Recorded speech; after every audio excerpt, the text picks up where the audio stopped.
Again, funny thing for the first speaker I'm going to introduce, Mike Lewis, is it's the same thing how things tend to go around in your life. It seems when you mentioned to somebody at lunch 25 years, it's actually been 31 years. So I'm finding as we get older that the years kind of speed up. But Mike and I first met when I was working at a community development corporation in Nanaimo. And Mike and several partners were a consulting company called the West Coast Development Group based out of Port Alberta at that time, and did several studies for us, and they were sort of the leaders at that time, certainly in community economic development research. Mike is also, has since formed many years ago a group called the Centre for Community Renewal, Canadian Centre for Community Renewal, has written several books, and Mike is very well known in community economic development circles. And again, a personal favor to me, he just came back from giving the keynote at the Rural Ontario Summit not even a week ago. Basically came home, switched suitcases, said hello to some family, had a bit of time with them, and left early on Mother's Day in order to join us in Kelowna to come. But we had asked Mike to sort of lay the foundation before we get that. Hopefully the way this you'll see sort of the evolutions. We're going to talk sort of general in one province, very specific in the province, general, and then specific in each province. So with that, Mike, good. Take it away. Thank you. Well, let me just say, by way of opening, met him 31 years ago, and I just want to say how interesting it is to have three United Church people standing up and having kind of made this initial contribution, because in fact, I wouldn't be here or been on the path I'm on if it wasn't for the United Church. So there's a circle there that is very important. And in fact, Sandra Mark, I met a long time ago, probably around 31 years ago, at a National United Church Economic Justice Forum in Toronto, I think we had it, I'm not sure where. So, it's definitely not just the old boys network. That's the old man. When Sandra's around, most of the men can't keep up. Anyway, I'm just delighted to be here at Christina Lake. Very happy to be with this group of people here. And my job here is not to get into the alternatives. I often kind of give the big picture quick and then get right into the alternatives, because people don't usually like the bad news. They just want to concentrate on the good news, and I think all of us are going to do that, and you're going to get some of that, so don't expect it from me. Not that the theme of mobilizing rural capital isn't an exciting and hopeful process. It is. I just want to lay out the bigger picture within which I think we need to understand the question of, well, you can see what I put up here, which is kind of a funny slide to kind of put up at the beginning of this kind of conference. This little girl here was my oldest grandchild about, I would say, 10 years ago. She's 13 now. She was maybe 2 or 3 then. And when I say our money, our children, our home, putting capital in perspective, this little child, right, is growing, is living on that little dot there over on the left. And that little dot has got its challenges. So our assumptions about mobilizing capital, the assumptions about what capital is for and how we think about it, is kind of very different than what I grew up in. What I was socialized into, the culture and assumptions that I worked with. So let's. So we know, of course, in the rural context, many parts. I started my first community organizing job hired by the United Church and worked paid for $100 a month. And I worked both ends of town, Indian side of town and the white side of town, and tried to build some bridges. And I could see then a rural community that was thriving at the time, early 70s, 1970s. If you go back there today, you won't see hardly a fishing boat in that community. You will not see many people or meet many people who are working in the forest industry any longer.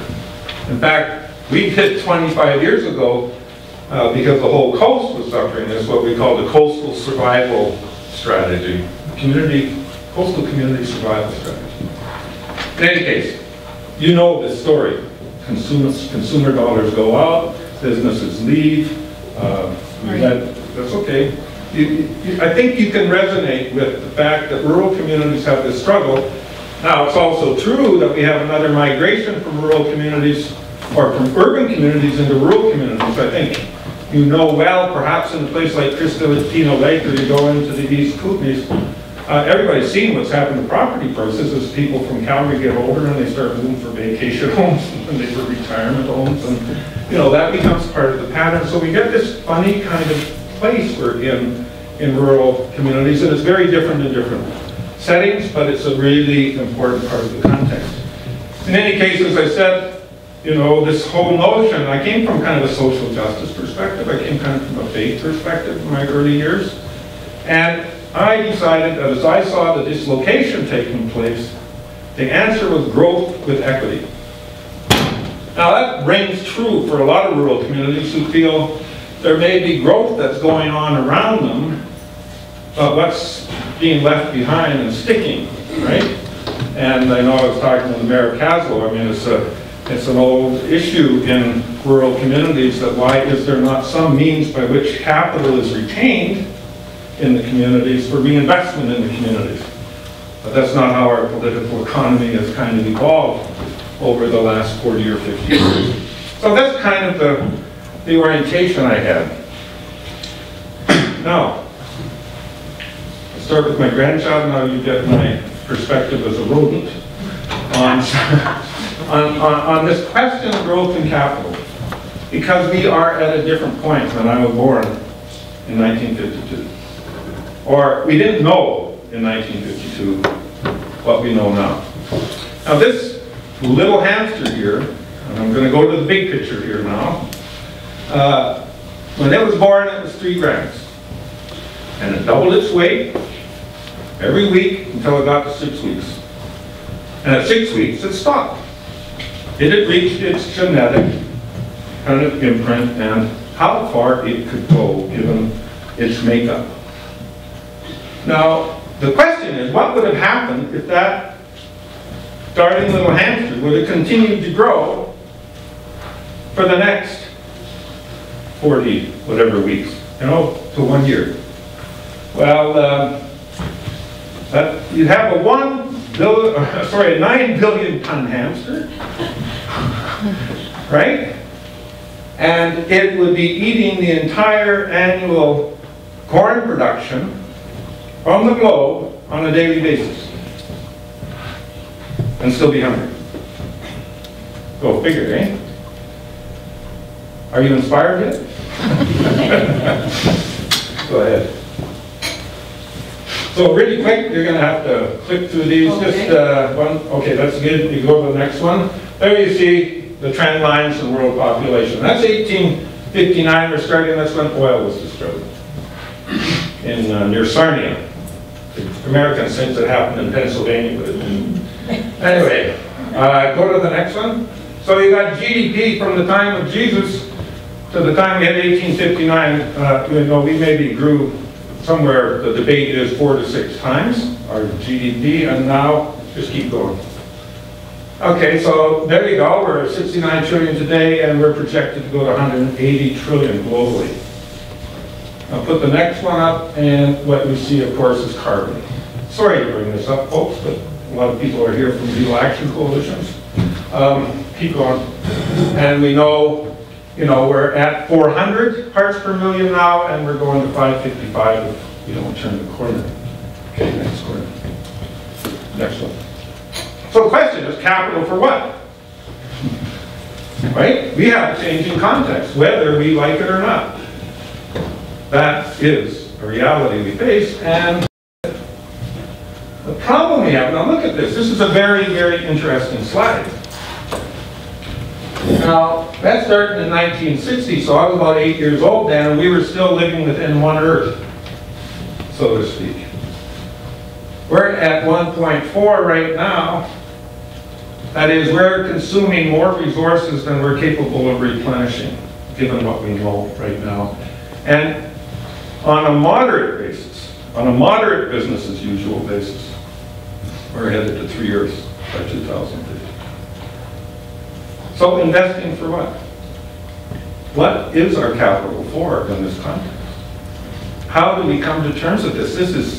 This is difficult for us as human beings to even begin to contemplate how we move that transition back to one Earth. Okay. Now, look at it. I grew up in the motel business in Calgary. Mom, she was a single mom, right? She had 2 kids. I wasn't around yet. She owned her own motel, ran a gas bar, and had a convenience store and a little 8-unit motel. So I knew about making money. I grew up knowing about making money and hard work and all this kind of stuff. And in a sense, when we hit the 80s, remember, how many of you remember the 80s at interest rates of 20%? Yeah. Well, my mom just happened to be there at the right time, right? And you know what? She just put a little bit of money in there, and 20%.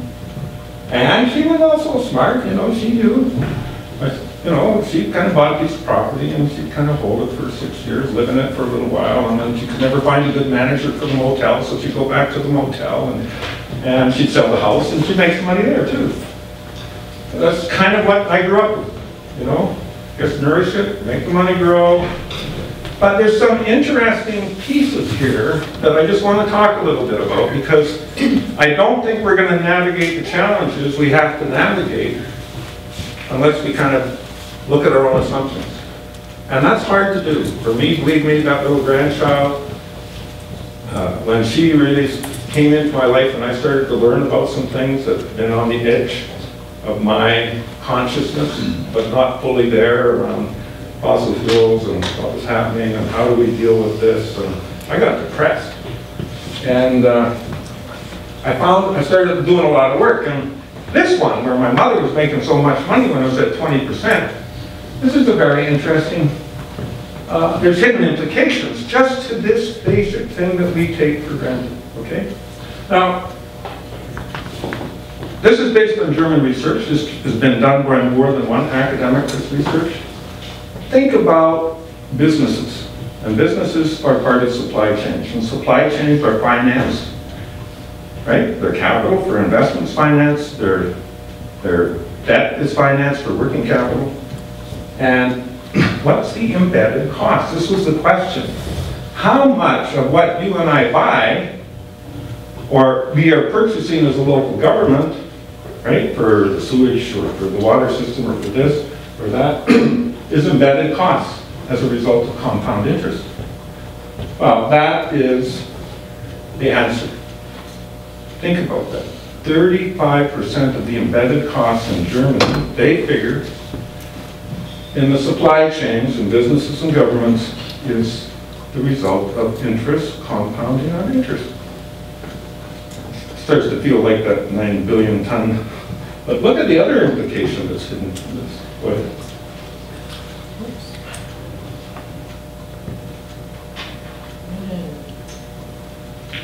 Oh, she'll find it. Anyway, I'll keep talking here. There you are. So you hear more and more. Hey, how many of you have been hearing about inequality all the time? You've been reading about Thomas Piketty, the French economist, and you know, not only the 1% and 99%, it's now talking about 1%, 99% within 1%. What you got is a transfer from the bottom 80% of the population in Germany to the top 20% or the top 10%. 600 million euro a day. We don't think about that. And we are not going to navigate and find our way through based on that kind of pattern. Now, I'm not saying compound interest is solving that's the whole question, but put the last one in. This is the thing that brings us back to this question of capital for what. And in this case, debt-based financing means we have to grow that business, and we have to do it faster than the debt's going. I'll just tell you a little fact. You go to the 1993 Auditor General's report to the Parliament of Canada, and that's okay. There's a little piece in the back which is kind of an instruction to parliamentarians as to why has our debt in 18 years reached 537 billion when was only 37 billion before. Well, we know our answer. Profligate government spending, this, that. What she said, or he said, I don't remember whether it was a she or he, but was that as soon as we moved into a situation where we were not creating part of our own finance mechanism, our own low interest cost money through the Bank of Canada, and went to all of it coming through the banks, then what we have is we have this increased debt. And this increased debt has reached the point where in that year, 85% of that debt is a result of compounding interest on compounding interest. It is absolutely astounding, okay? So this is one part of it. The other thing, just in the global sense, you know, we have a real economy globally right now around 70 trillion, and go ahead. And we have casino economy, speculative economy. Think of derivatives and subprime mortgages and whirling around. You know, that kind of economy making money off money. That's around 700 trillion. It's not that we don't have money circulating around the globe. There's a lot of money out there, but it's not connected into mechanisms where it's subject to goals that seem to me to be more and more appropriate as we begin to realize kind of the fix we're in. And that includes the fix we're in rural communities. So this is the challenge in my view. How do we move from the growth imperative, which I think, you know, all of us know and have been part of thinking about that, just as I said earlier, growth is equity, but growth in and of itself, to a resilience imperative. And essentially what the resilience imperative is talking about is how do we keep the core functions that are absolutely crucial in our communities, if you will, or in our ecological and social framework. How do we keep those functions alive and working and coherently operating in the face of great stress? Right? And we are in situation, and will become more and more so in situations of great stress. So this is my bad news story, is it ain't gonna get easier, right? The pain is not gonna go away in some simple way. So what does that mean then for how we navigate our way forward? So, you know, in the book, we talk about a number of things, but, you know, how do we invest in a way that reduces carbon, that strengthens our resilience, because we're going to have to adapt whether we like it or not. Rural communities have been having to struggle for adapting for a long time. How do we meet more of our basic needs closer to home, because we're more vulnerable. The global kind of supply chain is more vulnerable than it's ever been. And how do we bring more of this capital home from that market, which has no interest whatsoever in Christina Lake or the Kootenays, et cetera, et cetera. And so this is an interesting. Now, so I'm just going to say a little bit about this because, and there's many, many reasons to mobilize capital in rural communities. You know, and as you'll find out, retention of existing businesses is a big one, given us old folks, you know, who are moving into a different point in our life. And how do you find that, you know, new folks to come in? And how do you deal with the capital questions? And how do you mobilize that? And in terms of farming, that's a huge issue. Freaking farmland in Canada, you were saying today, somebody was gone up 20% in the last year. This is impossible. How are we going to deal with these questions? It's really difficult. So, I just want to, you're going to have to, something happened here. Something happened. Anyway, there's three basic needs that we concentrate on in the book because we think where there's the greatest threat, sometimes there's also the greatest potential for innovation, and people are organizing because they can feel what's going on, and a lot of people are starting to understand. So you can see the local food movement. You look at the kind of strong desire to move to renewable energy. And shelter, which is a huge issue in different communities in different ways. So we look at these and we look at the innovations in each of these, but their cross-weave of this is three basic functions. Go ahead and another one. And among them, of course, reclaiming finance.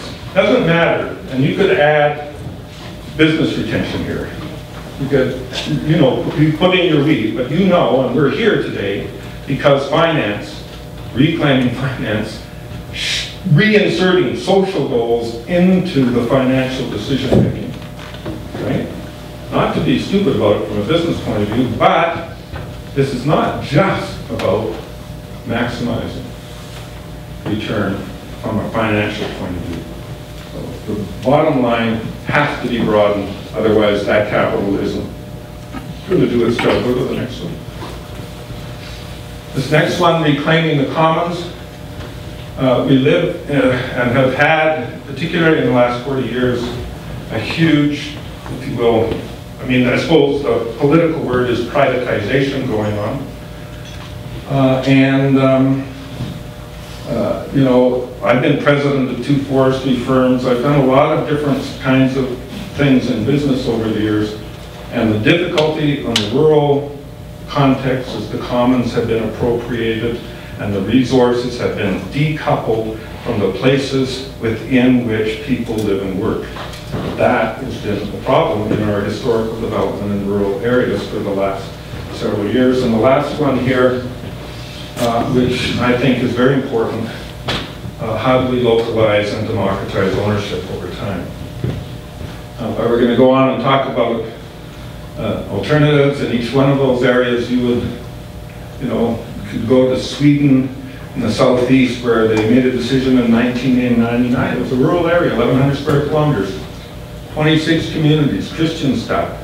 They decided we're going to be fossil fuel free. And through 2 companies that are municipally owned by that district municipality, one a waste management company, the other one a utility, guess where they are? In 8 years, they were halfway to that goal. Now, the last half is harder, but they're making steady progress. And in fact, they're almost at the point they're going to be exporting green energy outside of their region. They are in a way more resilient position than many of our communities in the rural context of British Columbia. And having democratizing and localizing the ownership has been a key piece of that for them. Okay, so here we are. And what you're going to hear about today is there is money. That's the funny thing. There's money in rural communities. But quite a lot of money in the rural communities is flowing, in terms of capital, out into the marketplace. It's going into those global markets. It's going into, often with an orientation, and I'm not immune from this. Don't get me wrong. I'm not trying to, you know, I'm not trying to suggest I'm a United Church saint or anything like that. You know, but you have this money flow out. And how do you capture that? Is there ways of doing that? And all I want to say to you before setting it up for these folks is there are, and I'm not saying it's the whole answer yet, but it's growing. And it's not just growing in terms of what you're going to hear today. It's growing in all kinds of exciting ways, and it's not just in the Western world either. And it's a struggle, and it's tough. But, okay, I think, and I want to talk, just close with this, what I call the pedagogy of sea change. Social, ecological, and economic change. Because we are in an unprecedented sea change in human history. And anybody wants to argue about that? You know, we'll drink beer after this, and we'll argue. But, the first thing is, you know, seeing the world differently. You know, if we only go with our old assumptions, we don't develop some peripheral vision, we're not going to see the landscape as it is, and how are we going to navigate a landscape that we have is fogged in by virtue of still thinking around assumptions that no longer make common sense. And then seeking strategic pathways. I really think that what you guys are going to be hearing about and talking about today, and what Sandy and you have all been working on here locally, is you're seeking strategic pathways to deal with this problem. that rural communities face is nobody's going to come in from outside and save you. So how are you going to mobilize your own resources in a way that's different than old assumptions? So those strategic pathways are really important. Obviously, we're here. This is part of the pedagogy. We're sharing what we learn more broadly, and you all have given leadership to helping make this happen. And then finally, securing the gains. This is the quadruple S, I guess. But you know, none of this happens without contention. Let's not be kidding ourselves about there not being conflict embedded in this process. And when gains are made, you need to be able to federate. And I think one of the things that's been happening with people like Gord and Grace and others, that they're out there, you know, turning cranks and murdering the people and trying to federate, trying to get policy changes that will support rather than thwart this kind of effort on the part of local communities. And over time, it doesn't matter whether it's in food or energy, if we are going to secure gains that are made, we have to federate and we have to be able to defend those changes, no matter what part of the political spectrum we may sit on in terms of party politics. So the last one I think is, you know, so this is my view, you may not all agree with it, that we somehow, at this point, need to figure out and think about and consider when we're thinking about mobilizing capital. How do we mobilize capital to transition, for transition to live within limits? Not just to maximize growth, because number one, it isn't going to happen. We're already in entropy. No? And we do need to strengthen our capacity to collaborate, cooperate, and make things happen in a different kind of way. So thank you very much.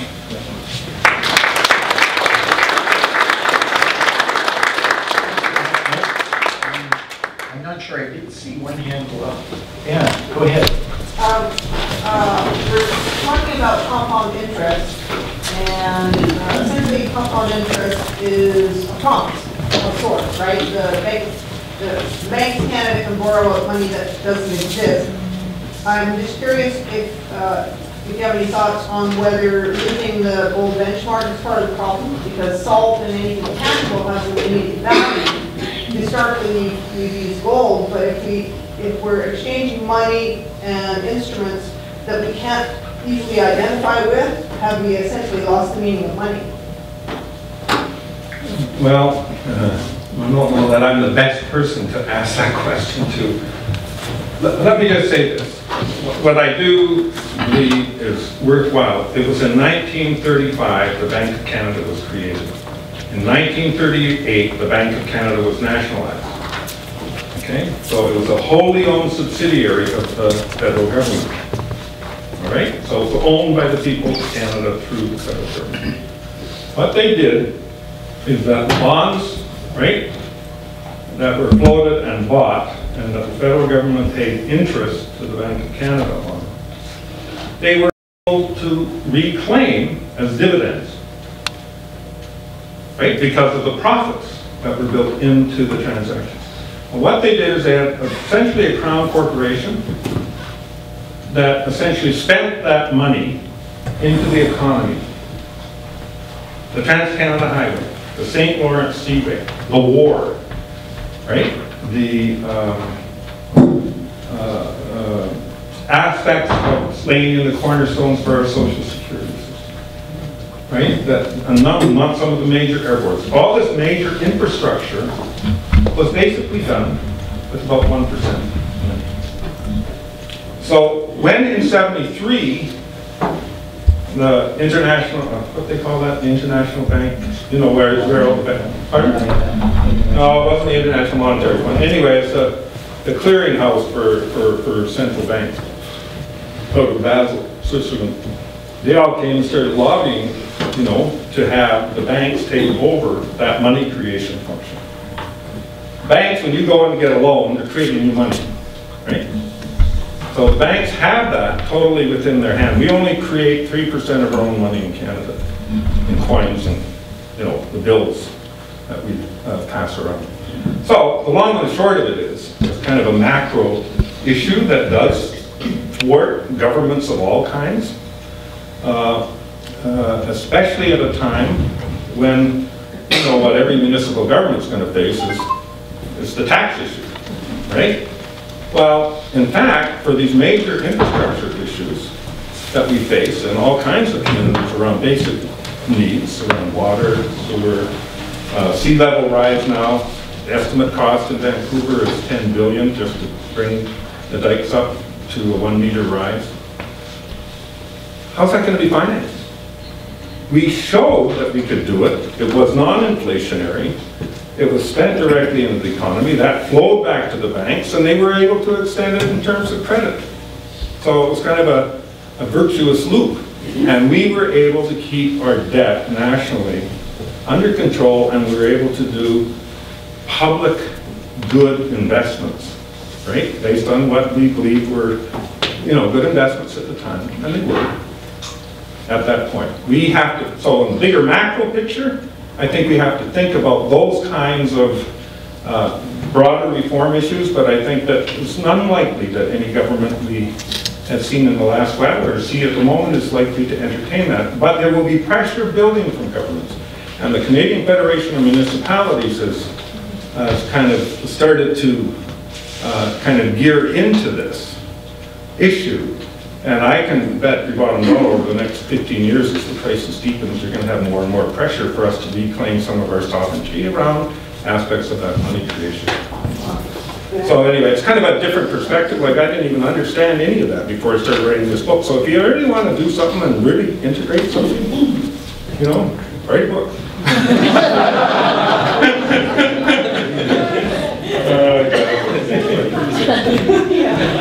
Thanks very much, Mike.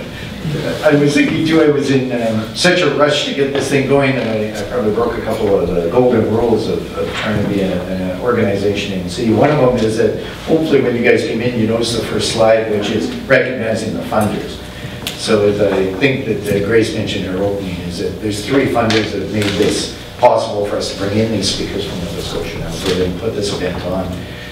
And that's the Southern Interior Beetle Action Coalition, the Regional District of Kootenay Boundary. So Grace and any other director I'm not familiar with from the Regional District of Kootenay Boundary, thank you very much.